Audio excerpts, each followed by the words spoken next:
Question क्या है, rocket of mass 100 kilogram burn 0.1 kilogram of fuel per second if velocity of exhaust gases is 1 kilometre per second then it lift with acceleration of. तो rocket का principle क्या होता है, principle of rocket is what, it is based on the principle of law of conservation of momentum. मतलब rocket propulsion law of conservation of momentum पे based है। Concept क्या होता है कि गैसेस जितने मोमेंटम से डाउनवर्ड डायरेक्शन में निकलती है उतने ही मूवमेंट से रॉकेट क्या होता है, अपवर्ड डायरेक्शन में जाता है। तो रॉकेट को उतना ही मोमेंटम मिलेगा अपोजिट डायरेक्शन में जितना गैसेस का मोमेंटम होगा किस डायरेक्शन में, डाउनवर्ड डायरेक्शन में। ठीक है, अब इस क्वेश्चन के अकॉर्डिंगली हमको फाइंड क्या करना है, एक्सेलरेशन फाइंड करना है। तो कैसे फाइंड कर सकते हैं, देखो रॉकेट के मास को कंसीडर कर लो आप, m1 कितना है रॉकेट का मास, 100 किलोग्राम। रॉकेट की वेलोसिटी अभी पता है क्या हमें, नहीं पता है, अभी रॉकेट की स्पीड हमें मालूम नहीं है कि वो कितनी है। ठीक है, गैसेस का मास कितना है, 0.1 किलोग्राम। लेकिन क्या लिखा है, 0.1 kilogram of fuel per second, यानी कि 1 सेकेंड में 0.1 किलोग्राम फ्यूल क्या हो जाता है, कंज्यूम हो जाता है। ठीक है ना, तो यहाँ पे कुछ ऐसा दिया हुआ है 0.1 किलोग्राम पर सेकेंड, और गैसेस की जो स्पीड है जो बाहर निकल रही है गैसेस फ्यूल लेने की, वो किस स्पीड से निकल रही है, 1 किलोमीटर पर सेकेंड। सबसे पहला काम इस किलोमीटर को चेंज कर लो मीटर में, 1 किलोमीटर में 1000, यानी ये होगा 1000 मीटर पर सेकेंड। ठीक है, तो एक्चुअली आप इस पर फोकस करो, ये क्या दिया हुआ है, ये क्या दिया हुआ है, रेट ऑफ चेंज इन मास। मतलब एक्चुअली क्या गिवन है, ये rate of change in mass given है, नॉट मास। क्या गिवन है, रेट ऑफ चेंज इन मास, यानी dm2/dt, ऐसा ही लिखना पड़ेगा इसको, dm2/dt, और वो कितना है 0.1 किलोग्राम पर सेकेंड। अब हमें क्या निकालना है, एक्सेलरेशन, किसमें, रॉकेट में, लिफ्ट विथ एक्सेलरेशन। और अब किस एक्सेलरेशन से रॉकेट क्या होगा, लिफ्ट होगा, रॉकेट में कितना एक्सेलरेशन प्रोड्यूस होगा वो हमें फाइंड करना है। ठीक है, अब वो एक्सेलरेशन क्या होता है, force is equal to mass into acceleration. जैसे पता है हमें कि फोर्स का फॉर्मूला क्या होता है, मास इंटू एक्सेलरेशन। और फोर्स कैसे निकलेंगे, rate of change of momentum, है ना। फोर्स कैसे निकलेगा, rate of change of momentum, यानी dp/dt। ये जो मास है किसका होगा मुझे बताओ, रॉकेट का होगा कि गैस का होगा,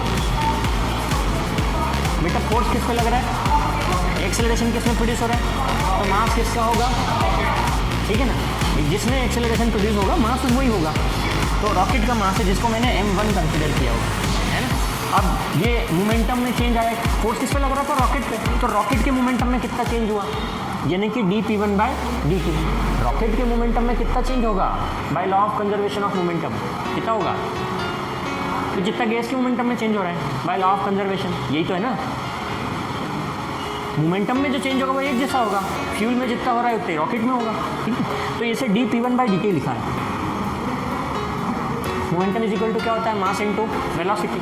तो बाय लॉ ऑफ कंजर्वेशन, देखो law of conservation of momentum, पूरा नहीं लिख रहा, law of conservation of momentum, ये dp1/dt और dp2/dt ये दोनों क्या होंगे, सेम होंगे। तो हम क्या लिख दें कि dp2/dt is equal to m1a। अब p2 क्या रखो वैल्यू, p2 क्या, मास इंटू वेलोसिटी, तो मास इंटू वेलोसिटी। ठीक है, मास इंटू वेलोसिटी। अब यहाँ पे अब चूँकि डिफरेंशिएशन है और मास वेरिएबल है, यहाँ पे मास क्या है, वेरिएबल, वेलोसिटी वेरिएबल है कि कांस्टेंट है, ये देखो क्या लिखा है, 1000 मीटर पर सेकेंड, कांस्टेंट ही है ना। तो वेलोसिटी क्या है, कांस्टेंट, तो डिफरेंशिएशन किसका होगा, मास का, यानी क्या लिखेंगे, v2 dm2/dt is equal to m1a। समझ में आया, सारी वैल्यू है अब तो हमारे पास, अब तो सारी वैल्यू है, एक ही नहीं, v2 1000 dm2/dt 0.1, रॉकेट का मास 100 किलोग्राम, और एक्सेलरेशन कितना आया, डिवाइड कर दो, 2 0, 10 का मल्टीप्लाई 1, एक्सेलरेशन क्या आया, 1 मीटर पर second square. This option is correct. कैसे हुआ फिर से समझ लो,